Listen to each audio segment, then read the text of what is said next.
ఈ దేవుని మందసం, దేవుని సన్నిధి, ఆయన మహిమ మీకెవ్వరికి వద్దేమో. రాజా, నువ్వు కూడా వద్దని నీ యొక్క యాటిట్యూడ్ చూపిస్తున్నావు కదా, ఆ కుటుంబం నాశనమైన పర్లా, ఆ బిడ్డల జీవితాలు పోయిన పర్లా, నా కుటుంబంలో కన్నీళ్ళే మిగిలిపోయిన పర్వాలేదు, కానీ దేవుని మనసుని అలా వదలడానికి వీల్లేదు. తీసుకొచ్చి నా ఇంట్లో పెట్టాలన్నాడు. ఎవరు?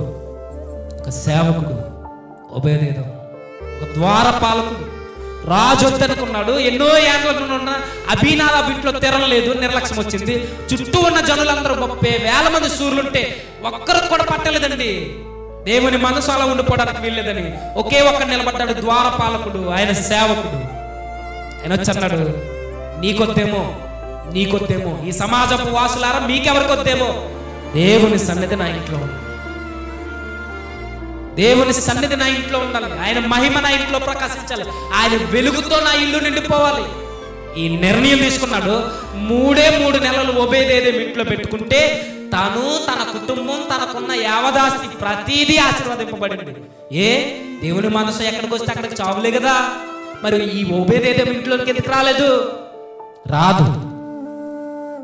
ఒబేదేదోం ఇంట్లో కన్నీళ్ళు ఎందుకు లేవు? ఉండవు. ఒబేదేదోం ఇంట్లో ఏడుపులు ఎందుకు లేవు? ఉండవు.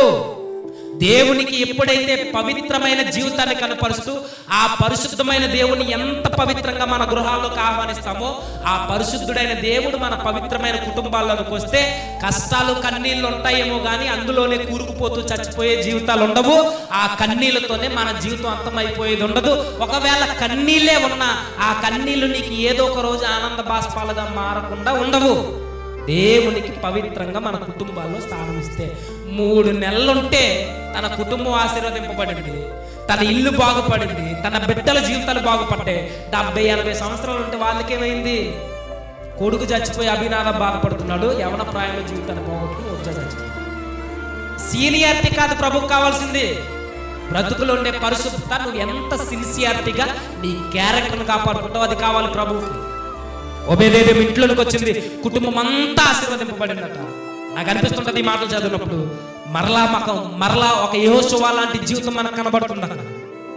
ఆ రోజు ప్రజలందరినీ నిలబెట్టి యెహోషువ ఇలా మాట్లాడాడు, మీరందరూ ఎలా పోతారో పొండి, ఏ దేవుళ్ళు మొక్కుతారో మొక్కుకోండి, ఏ దేవతలకు మొక్కుబలి చెల్లిస్తారో ఎలా పోతారో పొండి, నేనును నా ఇంటి వారు యెహోవాను మాత్రమే సేవిస్తాం. కష్టాలైనా, కన్నీళ్ళైనా, ఇబ్బందులైనా, ఇరుకులైనా, బాధలైనా, శ్రమైనా, ఏదైనా నా దేవుణ్ణే నేను సేవిస్తానని ఆ రోజు యెహోషువ ఎలా అయితే నిర్ణయం తీసుకున్నాడో సేమ్ దేవుని మనసుని అలా వదలడానికి వీల్లేదు. తీసుకొచ్చి నా ఇంట్లో పెట్టాను.